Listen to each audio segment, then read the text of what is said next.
Halo guys, balik lagi sama Gofreng. Gimana kabar kalian? Baik-baik aja ya kan? Di video kali ini kita akan kembali melanjutkan pembahasan rekap alur cerita Donggua Throne of Steel bagian 5. Buat teman-teman yang baru gabung, Mimin saranin nonton dulu pembahasan bagian sebelumnya supaya kalian gak gagal paham. Linknya ada di kolom deskripsi. Oke lah, gak usah lama-lama lagi. Langsung aja cari posisi rebahan yang paling nyaman. Inilah waktunya kita baku hantam.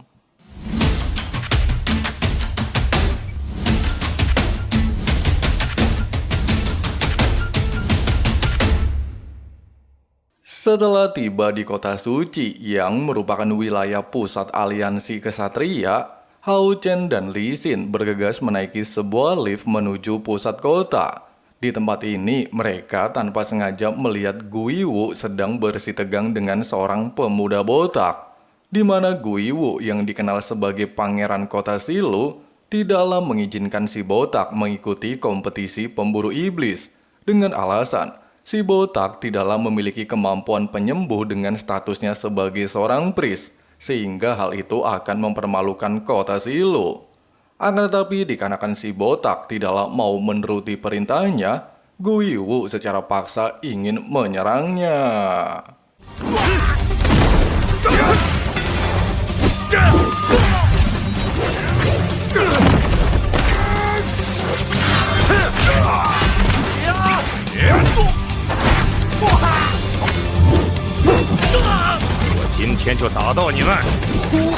Melihat seorang kesatria support tapi jago baku hantam, jelas saja membuat Hao Chen dan Li Xin benar-benar terkejut-kejut.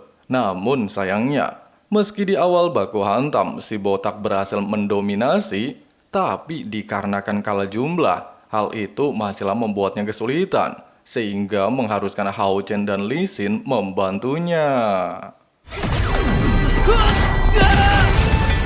Meskipun Gui Wu sempat kesal Hao Chen dan Li Xin ikut campur dalam masalahnya, namun dikarenakan lift sudah tiba di pusat kota, hal itu membuatnya haruslah segera meninggalkan tempat ini. Pasalnya ada beberapa penjaga keamanan kota suci. Singkatnya, setelah saling berkenalan, si botak ini memiliki nama Simasian, berasal dari kuil pris kota Silu. Hanya saja entah karena alasan apa, dia tidaklah mampu menggunakan teknik penyembuhan, hanya jago baku hantam. Beberapa saat kemudian setelah tiba di rumah lelang untuk menjual mayat iblis zamrud, pengelola tempat ini justru menawarnya dengan harga murah 200 koin emas. Selain sudah koit beberapa hari, kristal iblis juga sudah menghilang, di mana hal itu dilakukan oleh Hao Yu yang menelannya saat sang iblis baru saja koit dan tiba-tiba...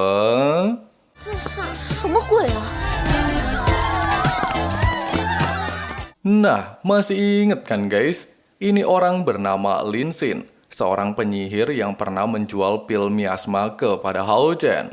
Selain dikejutkan melihat mayat iblis zamrud tingkat 5, Lin Xin juga sempat tidak percaya Hao Chen dan Li Xin membunuhnya, sehingga dia mencoba menggunakan kekuatan sihir untuk mengorek identitas kedua orang di hadapannya.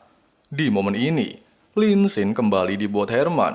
Pasalnya hanya informasi Li Xin yang tergambar jelas, sedangkan dalam diri Hao Chen tidaklah bisa dia deteksi, yang artinya Hao Chen pastilah memiliki banyak sekali rahasia. Menyadari hal itu, Lin Xin dengan gila langsung menawar mayat iblis zamrud dengan harga 2000 koin emas, sehingga membuat pengelola terlihat emosi, tapi tiba-tiba...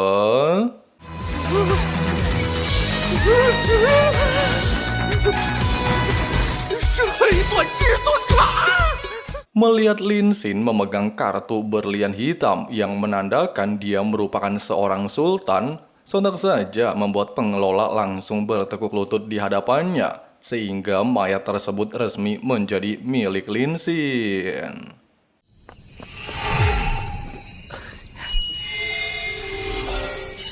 Halo? Mengetahui Hao Chen ke tempat ini pastilah ingin mengikuti ujian pemburu iblis seperti dirinya, Lin Xin lantas mencoba untuk mendekatinya, serta mengajak Hao Chen untuk menghadiri acara pelelangan barang langka kota suci.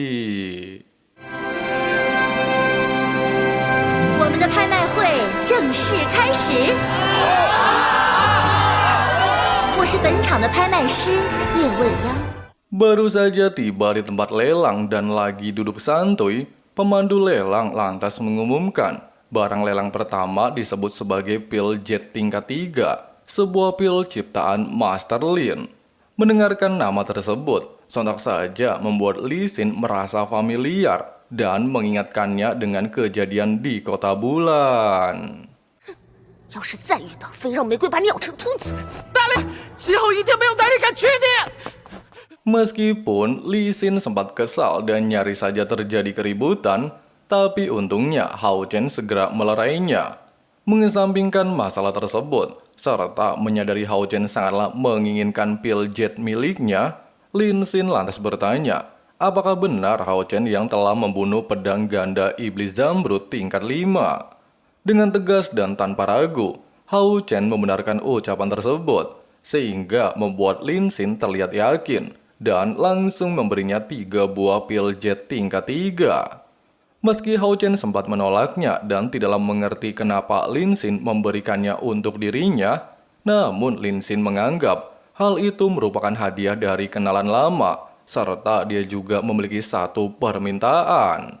Lin Sin menegaskan, dari 60 orang yang nantinya masuk ke dalam babak final, mereka berhak membentuk 10 tim pemburu iblis, sedangkan 3 orang teratas memiliki hak memilih 1 rekan tim.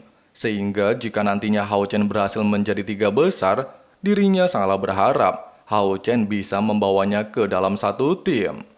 Di saat Hao Chen masihlah ragu mampu mewujudkan permintaan Lee Sin untuk masuk ke dalam 3 besar, Hao Yu tiba-tiba saja nongol ketika acara lelang menunjukkan sebuah bongkahan batu besar. Meskipun batu tersebut belum diketahui kegunaannya, namun dijual dengan harga 10.000 koin emas. Menyadari binatang milik Hao Chen sangatlah menginginkan batu tersebut, Lin Sin pada awalnya berniat untuk mendapatkan simpati, tapi tiba-tiba saja... 6号贵宾出价1万金币。 Tidak menyerah begitu saja, Lin Sin lantas memberikan Hao Chen 3 buah pil untuk membantunya masuk ke dalam 3 besar. Pertama disebut pil peledak, memiliki efek meningkatkan pertahanan selama 10 detik. Kedua, pil pemulihan, mampu memulihkan 200 energi spiritual. Terakhir, pil peningkatan, memiliki efek meningkatkan 10 poin kekuatan spiritual. Lin Sin juga menegaskan, meskipun nantinya Hao Chen berhasil memasuki 3 teratas tapi tetaplah tidak ingin memilihnya, maka dirinya juga tidaklah akan memaksanya. Menyadari Lin Sin memiliki tujuan tidaklah jahat, Hao Chen pada akhirnya bersedia menyetujui hal tersebut. 成交。爹爹，你怎么？ Tidak berselang lama ketika petugas lelang mengantarkan bongkahan batu, Hao Yu tiba-tiba saja langsung menelannya, bahkan membawanya ke dimensi iblis untuk melakukan evolusi. Singkat cerita, hari ujian pemburu iblis akhirnya dimulai. Dalam perjalanan menuju arena, Gui Wu dan bapaknya terlihat memprovokasi Yehua. Bahkan dia menantang Yehua untuk bertaruh. Jika anaknya memiliki peringkat lebih tinggi dari Hao Chen, maka dirinya akan menampar wajahnya di depan umum. Begitu juga sebaliknya. Tanpa basa-basi dan yakin dengan kemampuan muridnya, Yehua langsung menyetujuinya. 走吧，比赛快开始了。你放心，我会赢他的。等你哦。 Baru saja memasuki arena serta para tetua kuil suci memberikan sambutan, pembawa acara lantas menjelaskan aturan kompetisi. Babak pertama memiliki sistem eliminasi. Dari 138 peserta terdapat 4 kesatria tingkat 5 yang akan langsung maju ke babak selanjutnya. Sedangkan di babak pertama ini, Long Hao Chen haruslah menghadapi seorang kesatria bertahan nomor 29. 这可是第一场比赛，我一定要好好打。比赛开始。97号对29号。Melihat peserta nomor 29 memiliki binatang iblis kuda roh salju, sebagian orang lantas mendukungnya. Terlebih lagi, binatang Hao Chen saat ini sedang melakukan evolusi dan tidak bisa mengikuti pertandingan. Di saat seluruh orang bergosip, Hao Chen tiba-tiba saja menggunakan teknik pengumpulan kekuatan spiritual, sehingga membuat peserta nomor 29 terlihat panik dan mencoba untuk melakukan serangan. 97号怎么一动不动？就一击，这蓄势的威力好大呀！97号骑士胜。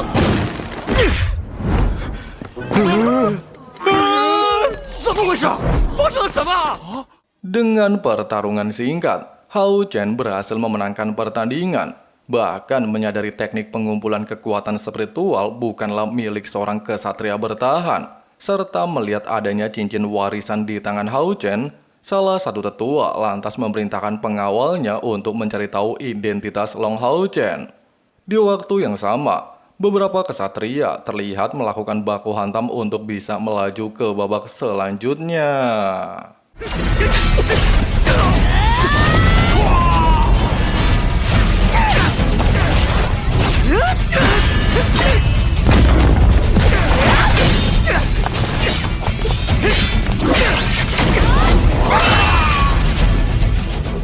Dalam baku hantam barusan, Wang Yuan, kesatria dari kuil prajurit, berhasil memenangkan pertandingan. Bahkan tetua Ren Wukong terlihat mengidolakannya dan beranggapan Yuan akan menjadi kesatria prajurit terbaik. Di sini Mimin jelasin sedikit ya guys ya. Ujian kompetisi ini dipisahkan menjadi 6 kelompok sesuai dengan tipe kesatria, sehingga mereka akan bertemu dengan tipe yang sama. Dan ada 6 tempat ujian. Sampai sini jelas ya guys ya. Sementara itu merasa bosan dengan ujian di arena penyihir, Lin Xin lantas memutuskan untuk mendatangi arena kesatria demi melihat jalannya ujian Long Hao Chen. Sedangkan di arena priest, mereka mendapatkan ujian berbeda dan hanya diharuskan untuk menahan serangan dari menara ujian. Bahkan dikarenakan si Masian memiliki jiwa barbar, dia justru menghancurkan seluruh menara ujian. 在用的机关塔都被毁了。华丽无胜。 Meski lawan si Masian beranggapan dia akan dieliminasi, namun nyatanya tindakan si Masian tidaklah melanggar aturan. Bahkan juri menyatakan kalau si Masian akan langsung masuk ke dalam babak final. Di sisi lain, seorang gadis imut bernama Chen Ying'er terlihat berselisih dengan seorang wanita bernama Bai Xiaomo. Bahkan keduanya seolah-olah siap melakukan yang terbaik saat bertemu di arena kompetisi nantinya. Di tempat lain, ketika Hao Chen sedang memuji salah satu pil pemberian Lin Xin, cincin warisan pemberian Seng Sai'er tiba-tiba saja bereaksi dan ternyata... 他的眼睛，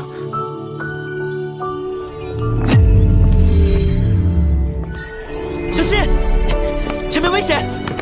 Di momen ini, tanpa sengaja tangan mereka bersentuhan, serta merasakan cincin warisan yang sebelumnya sempat dirinya berikan kepada bocah yang dia temui, sontak saja membuat Seng Sai'er menyadari Hao Chen adalah bocah tersebut. Bahkan Seng Sai'er lantas meminta bantuan Hao Chen mengantarnya kembali ke penginapan. 查，这小子的任何资料都不要放过。大小姐的性格，她肯定是打算亲自动手。大小姐让我们先撤，居然被这小子叫了雅兴，她好像不开心啊！大小姐看样子是要回城了。麻烦你送我一下，可以吗？好，那走，住在什么地方？真的是他。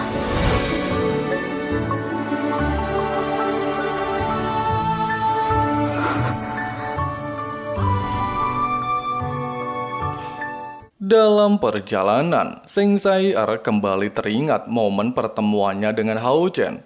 Saat itu dirinya tidaklah bisa bicara sehingga tidak bisa menanyakan namanya. Akan tetapi saat ini dirinya justru tidak bisa melihat, sehingga hanya bisa membayangkan wajah Hao Chen setelah tumbuh dewasa. Di tengah-tengah keadaan romantis ini, Mereka berdua sempat kembali berkenalan dan tanpa terasa sudah tiba di depan gerbang penginapan Sing Sei'er, sehingga Hao Chen bergegas pamit pergi dari tempat ini. Sementara Sei'er langsung memanggil seluruh bawahannya, serta meminta mereka untuk merahasiakan kejadian tersebut. 一个男生送大小姐您回来。 Singkat cerita, ketika Hao Chen berniat segera meningkatkan kekuatannya dengan pil pemberian Lin Xin, Ye Hua terlihat menghampirinya dan berniat untuk membantunya meningkatkan kekuatan. Bahkan dia memberikan Hao Chen teknik baru yang disebut pencairan energi spiritual, alias teknik tingkat lanjut dari pengumpulan energi spiritual.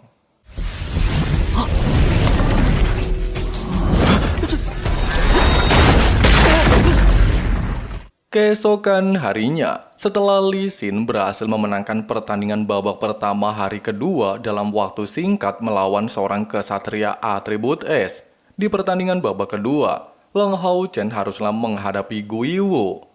Mendengarkan hal itu, jelas saja membuat Guiwu terlihat bersemangat. Bahkan dia sudah menyiapkan pisau beracun untuk melukai Hao Chen. Sedangkan Gui Ying sendiri juga terlihat sudah tidak sabar untuk segera menampar wajah Ye Hua. Sementara itu, ketika ingin memasuki arena, Hao Chen justru bertemu dengan salah satu kesatria misterius.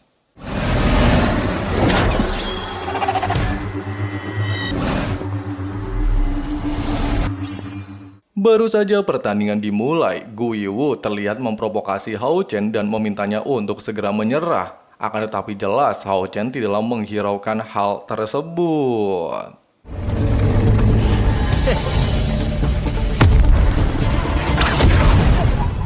Melihat Hao Chen kembali menggunakan teknik pengumpulan kekuatan, Gui Wu lantas berinisiatif menjaga jarak selama 4 menit. Pasalnya dengan level Hao Chen yang hanya kesatria tingkat 4, maka kekuatan spiritualnya tidaklah akan mampu bertahan lama.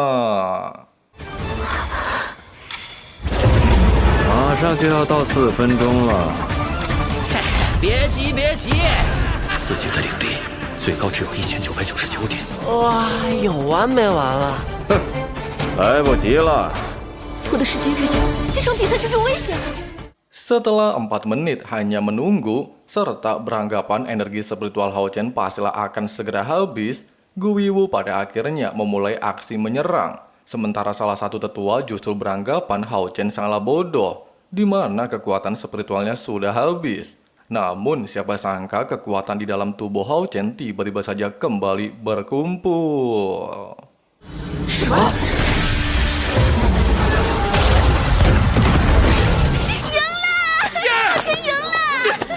Merasa tidak terima atas kekalahannya, serta kekuatan spiritual Hao Chen tidak menghilang dalam waktu 4 menit, membuat Gui Wu beranggapan Hao Chen telah melakukan kecurangan dan menuduhnya sebagai kesatria tingkat 5. Akan tetapi setelah juri memeriksanya, Hao Chen ternyata hanya memiliki energi 1800 poin, yang menandakan dia adalah kesatria tingkat 4.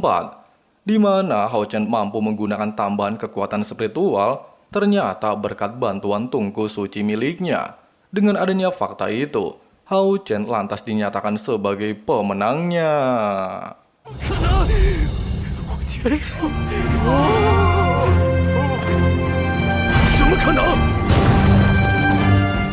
Setelah Hao Chen dinyatakan sebagai pemenangnya, dengan penuh ambisi liar, Ye Hua tanpa belas kasih langsung menampar Gui Ying sebagai hasil dari taruhan mereka. Bahkan hal ini sekaligus bisa membayar sakit hati dan penghinaan yang selama ini dirinya rasakan.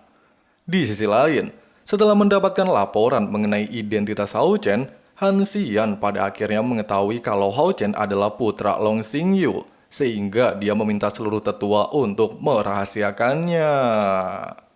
非常期待和你交手的那一天呢，一路赢下去吧。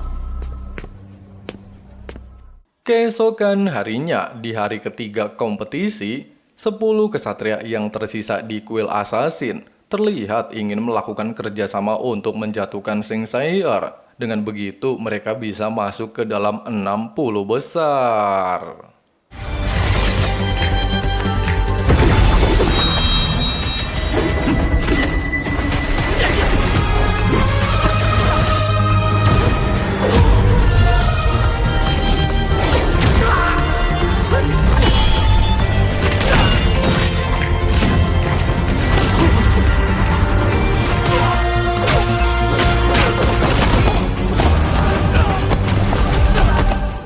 Akhirnya, dengan pertarungan cukup singkat, Seng Sai'er dinyatakan lolos ujian ke babak 60 besar. Terlebih lagi dengan status Seng Sai'er sebagai reinkarnasi gadis suci, memanglah tidak akan ada satu peserta dari kuil assassin yang bisa melawannya. Sementara 10 peserta lainnya haruslah terus baku hantam untuk menentukan posisi masuk 60 besar. Sementara itu, hari ketiga kompetisi kesatria juga dimulai, di mana kali ini kesatria tingkat 5 akan melakukan pertandingan. Bahkan di babak pertama, Yang Wenzo berhasil memenangkan pertandingan dengan mudah melawan seorang kesatria tingkat 4.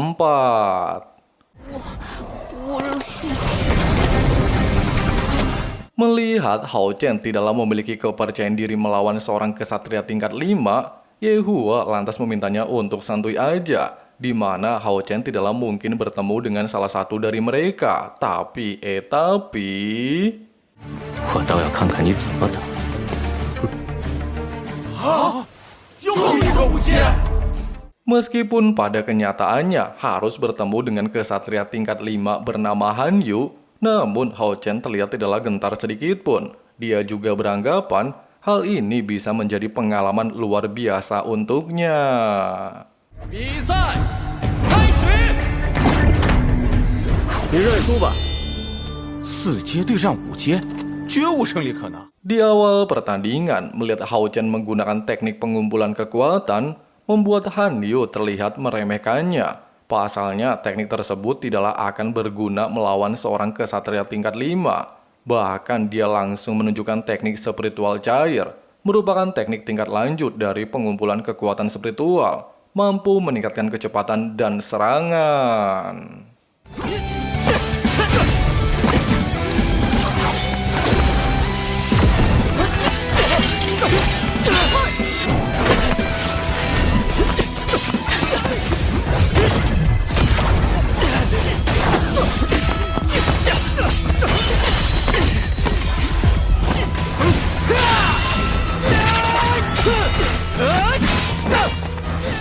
Meskipun dalam pertandingan, Hao Chen mampu bertahan di bawah serangan demi serangan Han Yu, namun seiring berjalannya waktu, hal itu membuatnya terus-menerus berada dalam tekanan, bahkan membuatnya terlempar ke sudut arena baku hantam.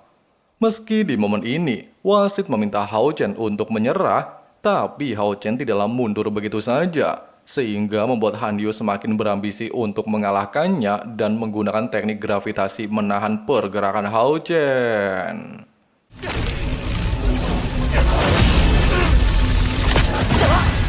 一切都是徒劳。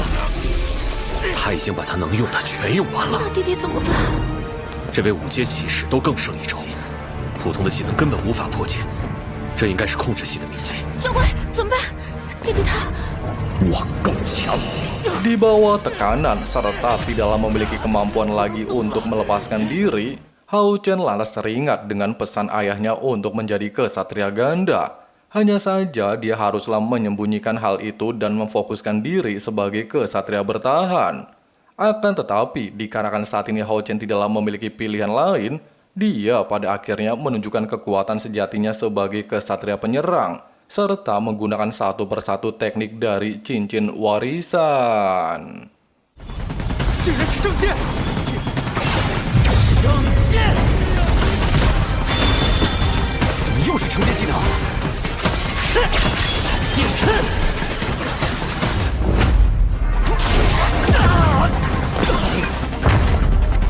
你怎么会承接骑士的技能？ Menyadari Hao Chen mampu menggunakan teknik penyerangan sebagai kesatria bertahan, sontak saja menyadarkan para tetua kalau Hao Chen ternyata merupakan kesatria ganda pertama dalam sejarah ribuan tahun umat manusia. Bede, ya jelas ya guys ya, orang putra cahaya ya kan?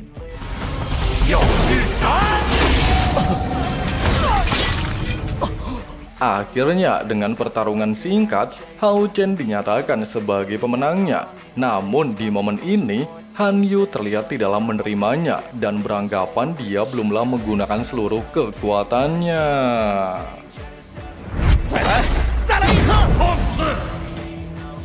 Nah guys, seperti itulah alur cerita rekap Donggua Throne of Steel di bagian kali ini, sekaligus menjadi ending season 1. Tapi tenang, nanti kita langsung lanjut pembahasan season 2 ya guys ya. Jadi jangan lupa subrek dan nyalain loncengnya, supaya teman-teman santuy nggak ketinggalan updatean video-videonya. Oke lah, makasih banyak yang udah nonton sampai habis. Di sini Abang Frank undur diri mau ngopi-ngopi santuy dulu. See you next time guys. Got a fine little body and her mind's kinda naughty. They say that once you taste it, you cannot replace it. She could get you high, all the dopamine inside triggers fast once she's naked. Her body's a creation. They say the devil made her for his entertainment, but even he couldn't learn how to contain it. Her high heels make a damn good statement. There is no replacement, a body by Satan. 'Cause she got a bad little waist, and we tearing down this place off the liquor that we chase. Got some egos to the face, baby, I don't need no space. Coming closer for a taste, and I'll show you how I make everything just fade away. 'Cause she's like sex, drugs, cocaine, body so insane. Jealous of the clothing that she wears up on a tight frame. All game, no shame, baby came here to play. I feel like an addict 'cause she's sex, drugs, cocaine.